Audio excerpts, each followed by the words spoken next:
안녕하십니까? 출사표의 성장인문학 토요편지입니다. 성장인문학 토요편지는 매주 토요일 CEO들과 소통하는 인문학 아티스트 둔재 박영희님의 성장 이야기입니다. 18년 동안 매주 계속된 은근과 끈기의 토요편지는 이제 949호를 이어가고 있습니다. 오늘은 2006년 8월쯤의 토요편지를 읽어드리겠습니다. 그럼 지금부터 시작하겠습니다. 2006년 8월쯤의 토요편지 제120호. 존경하는 CEO 여러분, 비폭탄을 퍼부으며 요란했던 7월의 긴 장마가 끝나고 바야흐로 올 것이 왔다는 듯 매미가 극성입니다. 그 옛날의 매미 울음소리는 시원하고 감미롭기까지 한 노래였습니다. 그러나 말 많은 참여 정부의 입을 틀어막으려는지 격앙된 상태로 소리를 질러대고 있는 것 같습니다. 노래가 아닌지 이미 오래되었습니다. 앞마당 무화과 나무 등에 바짝 엎드려 이른 아침부터 매미가 울고 있습니다. 수컷이 짝을 부르는 노래임에도 불구하고 악을 쓰고 있습니다. 무엇이 절박하기에 저토록 악을 쓰며 울까요? 자동차의 경적보다 날카롭고 도시의 소음이 되어버렸습니다. 강원도를 강타한 2003년도 추석 연휴의 태풍 매미가 다시 올까 두렵습니다. 매미의 유충은 짧게는 7년, 길게는 17년 동안을 땅속에서 보낸답니다.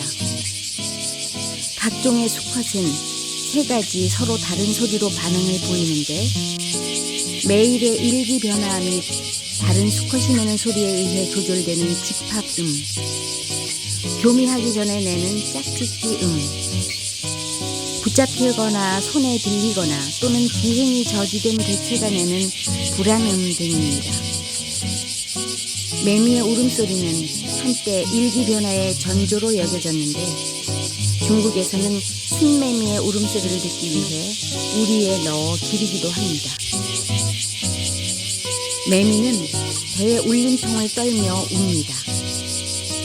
더운 날에도 지치지 않고 우는 것 같지만 30도 안팎의 기온에서는 한껏 소리를 높이다가도 35도가 넘어가면 목소리를 낮춘다고 합니다. 맴맴 하고 우는 소리는 애매미, 맴맴 하고 낭낭하게 우는 소리는 참매미, 쏴 하고 시끄럽게 우는 소리는 말매미가 내는 것이지만 모두가 시끄러울 뿐입니다. 그래도 매미 소리는 여름을 노래합니다.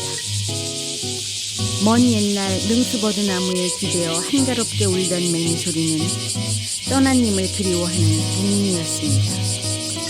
해서 무더위에 짜증을 더하는 매미 소리도 시끄러운 덩치만큼이나 귀찮지만 시원한 소낙비 같은 매미에 관한 재미있는 고사를 소개하오니 더위를 잠시 잊으십시오.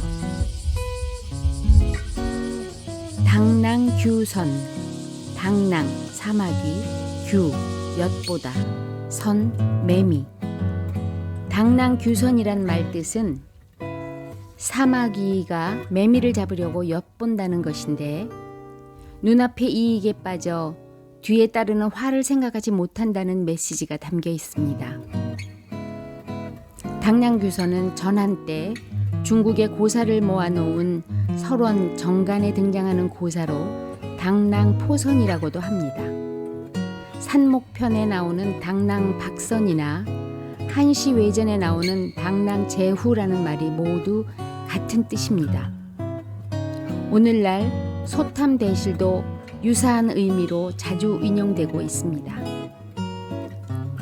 춘추시대 말기 오왕 부차는 월나라 공략에 성공한 후 자만에 빠져 간신 백비의 중상을 믿고 상국 오자서를 죽였으며 월나라에서 보내온 미인 서시와 유락생활을 탐닉하였다.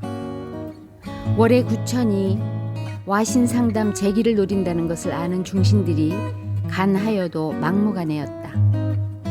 어느 날 아침 태자 우는 젖은 옷을 입고 활을 든 채 부차를 만났다. 너는 아침부터 무엇을 그리 허둥대느냐?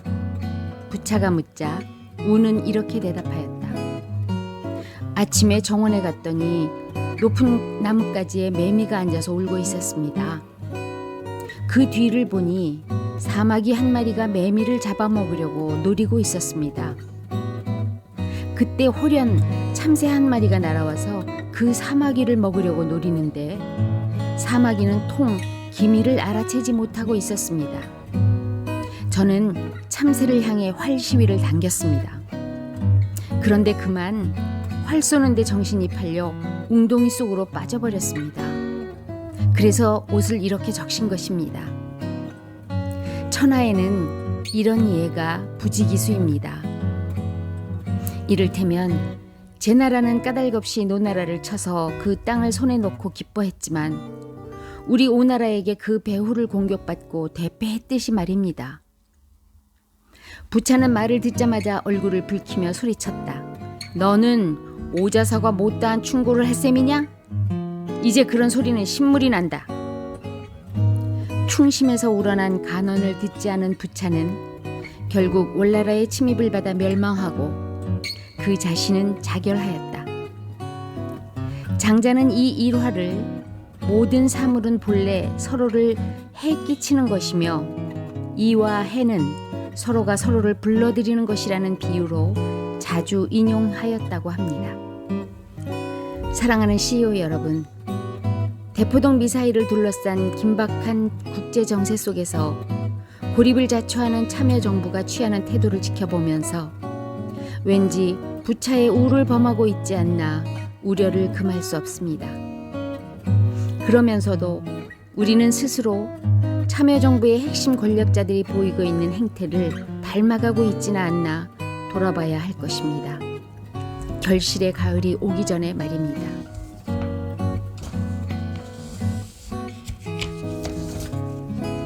(2006년 8월쯤의 토요편지 121호) 찜통 더위에 시달리는 국민들을 불안해하게 하고 다양한 폭탄을 터뜨리는 참여정부의 영양가 없는 말 때문에 열받은 태양이 조국의 산하를 뜨겁게 달구고 있습니다. 어디에 있든 용광로에 있는 듯합니다.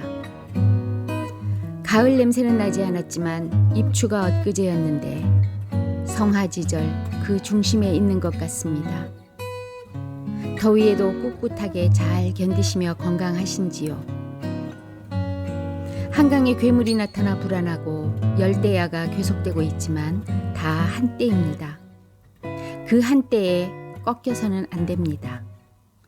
CEO 여러분들의 모든 일이 잘 되시기를 진실로 기원할 뿐입니다. 한여름날 갑자기 어두워진 하늘을 칼날처럼 가르고 굉음을 내며 장대같이 쏟아지는 소낙비는 흐르는 땀을 씻어주기도 하지만 무섭게 요동치는 천둥 번개를 견뎌야만 합니다. 어릴 적 7, 8월 여름이면 천둥 번개가 무서워 문 밖을 함부로 나다니지 못하였습니다. 그런데 지난 5월 말 장마가 시작될 즈음 천둥과 번개가 난무하는 한양 골프장에서 운동을 한 적이 있습니다. 그날 불꽃쇼를 보여주듯 천둥 번개가 난무하더니 오래된 소나무 한 그루를 시커멓게 태워버렸습니다. 바로 앞에서 그 광경을 목격하고는 지금도 그 흑폭풍으로 어릴 때 기억과 오버롭되며 오금이 저리기도 합니다. 지은 죄가 많아 더욱 그렇지만 한여름 촉촉히 젖은 대지를 향해 칼날처럼 박히는 번개와 지진이란 것처럼 천지를 뒤흔드는 천둥 소리는 포장된 권위와 헛된 욕망을 벗어던지라는 충고의 외침입니다. 자연을 업신여기는 인간에 대한 준엄한 심판입니다. 국민의 소리를 업신여기지 말라는 위정자들에게 퍼붓는 경고의 소리입니다. 천둥 소리의 뇌동은 부화내동이라는 말로 더 유명합니다. 우레소리에 맞춰 무조건 함께 한다는 뜻으로 자신의 뚜렷한 소신 없이 남이 하는 대로 따라가는 것을 말하는 것으로 타협과 절충보다 아집과 독선으로 일관하는 사람과 뚜렷한 자기 주관 없이 맹목과 방종으로 일관하는 사람을 일컫습니다. 그런 사람들을 부화내동하는 소인배라고 합니다. 부화란 무조건 남의 주장에 따르고 아부하는 것을 말하며 뇌동 역시 같은 뜻입니다. 굳이 천둥소리를 뜻하는 뇌를 덧붙여 뇌동이라 한 데는 까닭이 있습니다. 옛날 사람들은 자연의 모든 현상이 그것을 주재하는 어떤 거대한 존재에 의해 이루어진다고 보았습니다. 그래서 비나 바람, 이슬, 눈은 물론이고 지진이나 일식, 태풍까지 신의 조화로 돌렸습니다. 재미있는 것은 천둥과 번개에 대한 인식입니다. 천둥소리가 크게 울리면 반응도 크고 천둥소리가 작으면 작게 반응한다는 것입니다. 이렇게 보면 만물은 천둥소리에 따라 한치의 오차도 없이 무조건 반응하게 됩니다. 이처럼 천둥소리에 함께 따르는 것을 뇌동이라고 하였습니다. 그러나 부화든 뇌동이든 상대방의 의견에 무조건 따르는 것이므로 좋은 뜻은 아닙니다. 그래서 부화내동은 자신의 주관에 따라 당당하게 행동해야 한다는 것에 대한 선제적인 경고일 것이라고 생각합니다. 우레가 한번 쳤다 하면 천지 만물들이 이에 무조건적으로 호응하듯이 자신의 줏대와 기준을 망각한 채 이해관계에 따라서 남의 주장에 따르는 것에 대한 준엄한 심판이 부화내동의 메시지인 것입니다. 얘기에는 다른 사람의 말을 자기 말처럼 하지 말고 다른 사람의 의견에 동조하지 마라.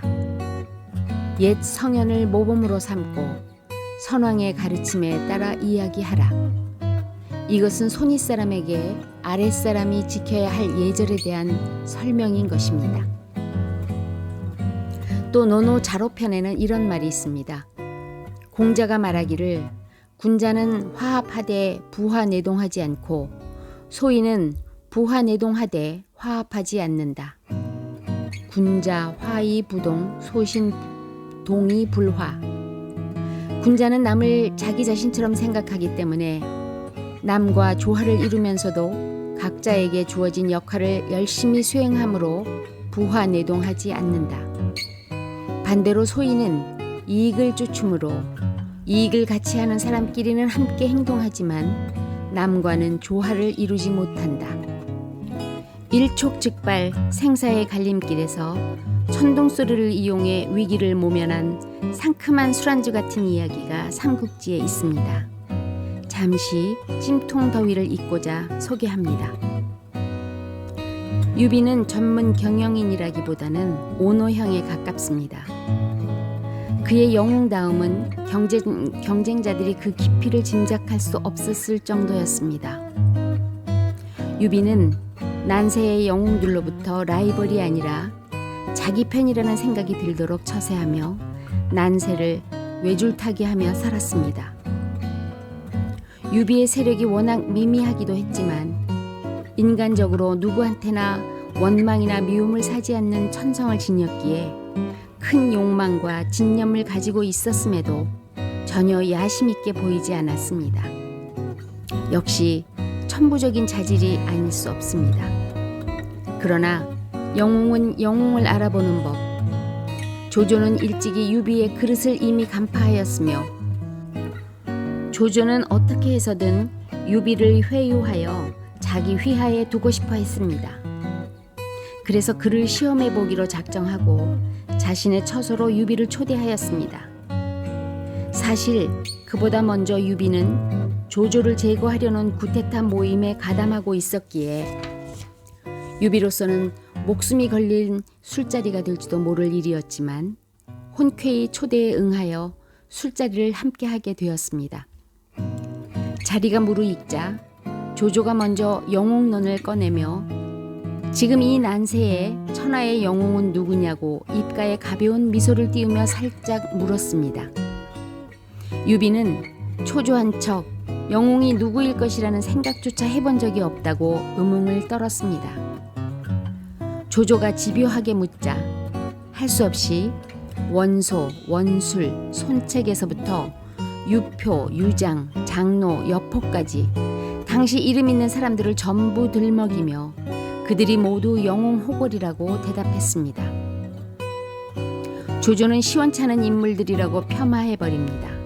심지어 조조의 라이벌이며 당시 최강의 세력을 자랑하는 원소조차 겉모양은 번듯하나 담대하지 못하고 일을 꾸미기는 하나 추진력을 갖지 못하였고 사소한 일에 목숨을 거는 작은 인물이라고 말합니다.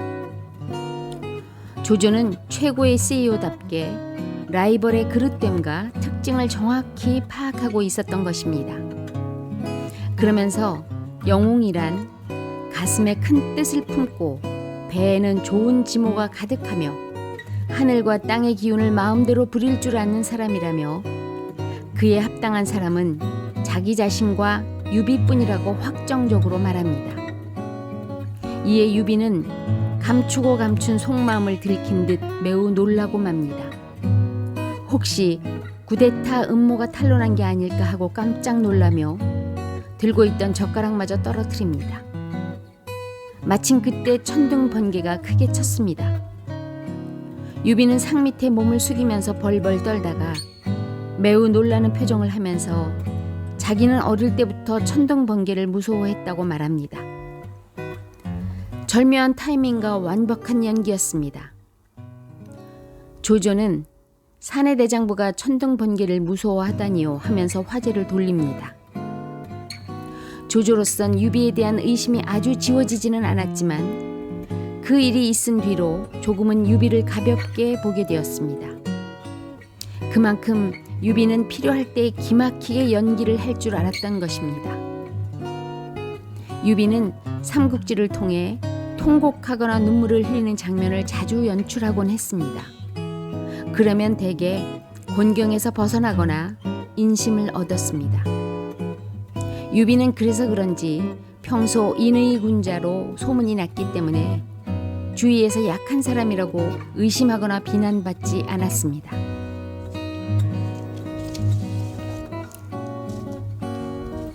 조조와 유비는 라이벌이었지만 언제나 상대를 항상 존중하였으며 정이 불량, 정은 바르면서 굳은 것을 말하며 량은 시비를 가르지 않고 믿음에만 의지하는 바를 말함. 그들은 고든 도리를 지키되 작은 신의에 매달리지는 않았습니다. 또한 서로 굴복시킬 적이 아니라 적과 동침의 차원을 넘어 동시대의 동반자였습니다. 서로에게 반면교사하며 그들의 존재 가치를 높여갔던 것입니다. 그들은 어떤 경우에서나 부화내동하는 법이 없었습니다. 물론 여포 같은 부화내동하는 영웅 아닌 영웅들도 많이 있었습니다마는 그들은 뛰어난 난세의 영웅 호걸이었습니다. 때론 강하게, 때론 유연하게 통합 리더십을 갖춘 선 굵은 사나이들이었습니다. 아무리 생각해봐도 그들은 계륵 같은 지도자는 결코 아니었습니다. 존경하는 CEO 여러분, 새로운 시대를 열어갈 것이라는 기대감에 이 정부 탄생에 깨끗한 한 표를 던졌던 업보의 메아리지만 말만 앞세우며 제 편만 챙기기에 바쁜 참여정부는 침묵하고 있는 국민들의 무서운 천둥 소리를 듣지 못한 것 같아 열불나는 토요일입니다.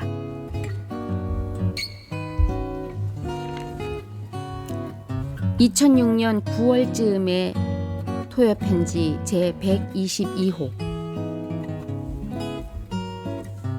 모기도 입이 삐뚤어진다는 처서가 지났으나 금년에는 음력 7월이 2번 있어서 그런지 아직 더위에 허덕이고 있습니다. 윤4월이 2번이나 있었으면 좋았으련만 그러나 윤 7월 덕에 견우와 직녀는 대박 터졌습니다. 실로 38년 만에 1년에 2번 만나는 기회가 보장되지 않았습니까? 비록 윤7월 더위 속에 지난 처서지만 그 의미는 신비한 것입니다. 오는 절기를 감지하지는 못하였지만 벌써 그것은 일상성의 보전이요 세월의 나침반을 제공하는 것입니다. 처서가 지나면 따가운 햇볕이 누그러지고 들판이나 논두렁의 풀들은 더 이상 자라지 않는다고 합니다. 결실을 의미하는 것 아니겠습니까? 그래서 처서는 예부터 기대하는 바가 많았다고 합니다. 그 기대를 견우와 직녀의 38년 만의 더블 데이트의 행운과 함께 자랑스러운 CEO 여러분들께 안부를 전하며 특별한 마음을 담아 보내드립니다. 아름다운 추억의 일기장이나 박혀있을 바다 이야기. 요즘 그 이야기로 세상이 시끌벅적합니다. 바다 이야기는 낭만과 사랑, 신비로운 자연에 대한 이야기였습니다. 그런데 횟집 이름이 참 신선하다. 정말 바닷가에서 먹는 자연산 회를 내놓겠구나 생각하고 한 번쯤 들려보려던 바다 이야기가 정치적 게이트의 블랙홀이었으며 갬블러들의 놀이터였다니 놀랄 노자입니다. 세상을 뒤흔들고 있는 게이트의 시작인 바다 이야기를 뒤로 하고 오늘만큼은 섬 이야기를 하고 싶습니다. 버거운 인생살이가 거듭될수록 그 섬에 가고 싶기 때문입니다.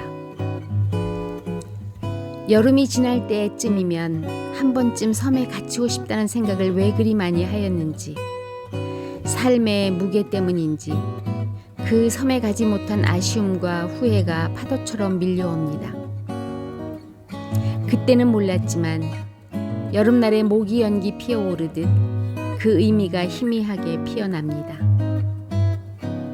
이순과 지천명의 사이에 끼어 있어도 섬에 가면 은근히 태풍이라도 불어오기를 기대하며 버겁고 힘든 세상 만사를 제치고 며칠 더 머물고 싶은 유혹에 빠지곤 합니다. 그 상상의 섬은 바로 애인이었습니다. 바다와 섬은 따로 이야기하지 않습니다. 그래서 가끔 섬에 갇히고 싶은 생각을 합니다. 그런 것을 생각할 때면 기쁘고 신이 나서 아무 데서나 혼자 피식피식 웃기도 합니다. 섬에 가보고 싶다는 생각만 해도 기분은 가볍고 친숙해집니다. 허나 섬을 진지하게 생각하다 보면 막역하고 옹색하고 소심해지고 맙니다. 늘 그렇습니다. 섬은. 그러니 섬에 가고 싶다는 생각을 하기 전에 너덜하던 일상이나 자만심은 속절없이 무너져버리고 맙니다. 그래서 섬은 삶을 긴장케 하고 어루만져주기도 하며 정직한 인지상정으로 복귀시켜주기도 하며 위로를 줍니다. 그러므로 아무리 고달플지라도 섬에서는 자신을 스스로 찾아내게 될지도 모른다는 기대가 있습니다. 자신의 삶의 목적을 깨닫게 되고 살아야 할 이유를 깨닫게 하는 섬은 성숙을 가능케 합니다. 섬, 고찬규. 섬을 섬이게 하는 바다와 바다를 바다이게 하는 섬은 서로를 서로이게 하는 어떤 말도 주고받지 않고 천년을 천년이라 생각하지 않고 섬에는 청와대도 없고 노사모도 없습니다. 열린 우리당도 없고 한나라당도 없습니다. 검찰도 없고 구세청도 없습니다. 자동차도 없고 아파트도 없습니다. 부동산도 없습니다. 세금은 더욱 없습니다. 섬, 안도현. 섬 하면 가고 싶지만 섬에 가면 섬을 볼 수가 없다. 지워지지 않으려고 바다를 꽉 붙잡고는 섬이 끊임없이 밀려드는 파도를 수평선 밖으로 밀어내느라 안간 힘을 쓰는 것을 보지 못한다. 세상한테 이기지 못하고 너는 섬으로 가고 싶겠지. 한 며칠 하면서 짐을 꾸려 떠나고 싶겠지. 혼자서 훌쩍 하면서. 섬에 한번 가봐라. 그곳에 파도 소리가 섬을 지우려고 밤새 파랗게 달려드는 민박집 형광등 불빛 아래 혼자 한번 섬이 되어 앉아 있어 봐라. 삶이란 게 뭔가, 삶이란 게 뭔가. 너는 밤새도록 뜬 눈 밝혀야 하리. 섬에서 뜬 눈을 밝힌 듯 인생을 다 알 수는 없겠지만 한 번쯤 뜬 눈으로 어둠을 밝히지 않고는 어찌 삶을 말할 수가 있겠습니까? 자왈 5652 지우학 31입 42 불혹 52 지천명 6생이 이순 7생이 종심소욕 불유거. 공자왈 나는 15의 학문에 뜻을 두었고 30에 뜻이 헛거하게 섰고 40에는 인생관이 확립되어 마음에 유혹이 없었고 50에는 천명을 깨달아 알게 되었고 60에는 어떠한 말을 들어도 그 이치를 깨달아 저절로 이해를 할 수 있었고 70에는 내 마음대로 행동을 하여도 법도에 어긋나는 일이 없었다. 흔한 이 공자 말씀을 수천 번이라도 외우며 내년에는 꼭 그 섬에 가리라 다짐해 봅니다. 섬에 며칠을 꽉 갇혀야만 답답한 인생길에 희망이 보일 것만 같습니다. 삶의 파편들을 피난민처럼 주저리 가득 채우고 그 섬에 가고 싶습니다.